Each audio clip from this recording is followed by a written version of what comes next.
दुनिया का सबसे डेंजरस क्राइम क्या होता है? वो जिसका किलर नहीं मिलता और जिसका रीजन समझ नहीं आता। आज आप सुनने वाले हैं 3 ऐसे मिस्टीरियस क्राइम्स इन्हें सॉल्व करने की कोशिश में लोग पागलपन की हद तक पहुंच गए। वार्निंग, ये स्टोरी नॉर्मल नहीं है। ये आपके दिमाग में देर तक घूमती रहेंगी। ये केसेस ऑफिशियली अनसॉल्व हैं और शायद इनके जवाब दुनिया के किसी कोने में छुपे हुए हैं। आखिर में मैं आपको एक आखिरी सवाल दूंगा, इसका जवाब सिर्फ आपके पास होगा। Let's begin the world's most mysterious crime series. Jacob Rooster world का एक टॉप साइबर क्राइम रिसर्चर था। एक रात ऑफिस से घर जाते हुए वो बस वैनिश हो गया।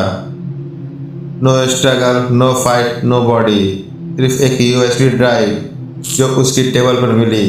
जब पुलिस ने यूएसबी फाइल ओपन की, स्क्रीन ब्लिंक हुई और एक सेंटेंस सामने आया, I know you are watching. ये वार्निंग किसके लिए थी? पुलिस के लिए या हम जैसे लोगों के लिए? सीसीटीवी फुटेज में जैकब दिखता है और उसके पीछे एक शैडो जैसे फिगर।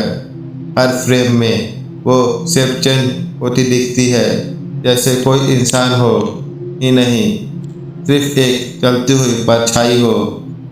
इस केस का सबसे वियर्ड क्लू, जैकब के मिसिंग होने से पहले के 60 मिनट्स कंप्लीटली इरेज्ड थे। Mobile log, office entry, cloud backup सब जीरो। किसी ने या कुछ ने उसके एग्जिस्टेंस का पूरा एक हावर डिलीट कर दिया। 3 मंथ बाद जैकब का एक लैपटॉप अननोन पार्सल में पुलिस को मिला। लैपटॉप ऑन करते ही एक वीडियो प्ले हुआ। जैकब कैमरा के सामने देखता हुआ कहता है, अगर तुम ये वीडियो देख रहे हो तो या तो मैं सच के बहुत पास पहुंच गया या फिर बहुत दूर ले जा चुका हूं। वीडियो कट होता है और जैकब फिर कभी नहीं मिला। आज तक ये सवाल जिंदा है, जैकब को कौन वॉच कर रहा था और क्यों? Case 2, back to back 5 murders, सब अलग अलग प्लेसेस पर। एक विक्टिम्स का कोई कनेक्शन नहीं, बस एक चीज़ कॉमन, हर वाल पर एक स्ट्रेंज रेड सिंबल। एक्सपर्ट ने सिंबल को डिकोड करने की कोशिश की। Languages, ancient scripts, secret codes, कहीं फिट नहीं हुआ। लगता था जैसे किसी अननोन लैंग्वेज का साइन हो या फिर किसी ऐसे किलर का सिग्नेचर जो ह्यूमंस से खेल रहा हो। एक ही विटनेस बचा, 14 ईयर ओल्ड बॉय।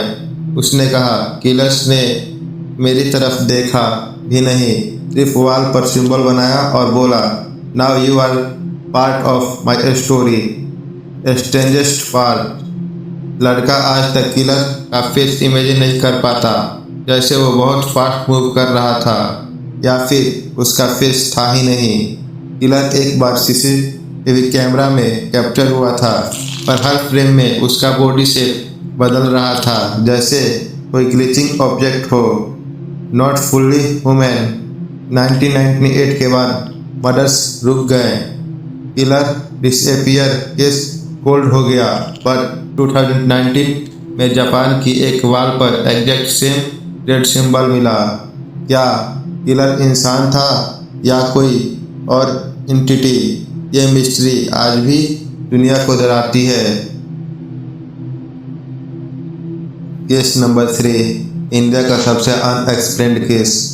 10 नंबर 47। एक रात एक पूरा कोच 35 पैसेंजर के साथ गायब हो गया, बिना किसी ट्रेस के। लास्ट कॉल एक पैसेंजर ने 112 पर की।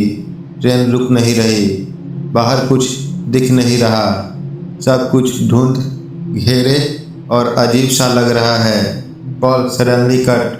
48 आवर्स बाद वही कोच एक जंगल के बीच मिला। इनसाइड सब सीट्स जली हुई, पर मेटल का टेम्परेचर बताता था ये जलना जमीन पर नहीं हुआ, ये कहीं और हुआ था। कोच की वाल पर एक हैंडप्रिंट मिला, पर ये किसी इंसान का प्रिंट नहीं था। इसमें 5 नहीं 7 अंगुलियां थीं। टीटी के पॉकेट से एक रिकॉर्डर मिला, उसके लास्ट रिकॉर्डिंग। अगर कोई ये सुन रहा है, समझ लो ट्रेन 43 ने रास्ता बदल दिया है और हम सही जगह नहीं जा रहे। बैकग्राउंड में अजीब घूमती मेटेलिक आवाज़ें। 35 पैसेंजर्स का पता आज तक नहीं मिला। कुछ लोग कहते हैं ट्रेन किसी हिडन टनल में गई, कुछ कहते हैं ट्रेन किसी और डायमेंशन में मुड़ गई। 3 केसेस, 3 मिस्ट्रीज और 3 सवाल जो अब तक जवाब नहीं मांगते। वो जवाब छुपे रहते हैं। क्या ये क्राइम्स वुमेन थे या कुछ और? क्या ये एक्सीडेंट्स थे या किसी बड़े गेम की शुरुआत? रहस्य कभी मरते नहीं, बस किसी नए दिमाग की तलाश में रहते हैं और शायद आज वो दिमाग आपका हो।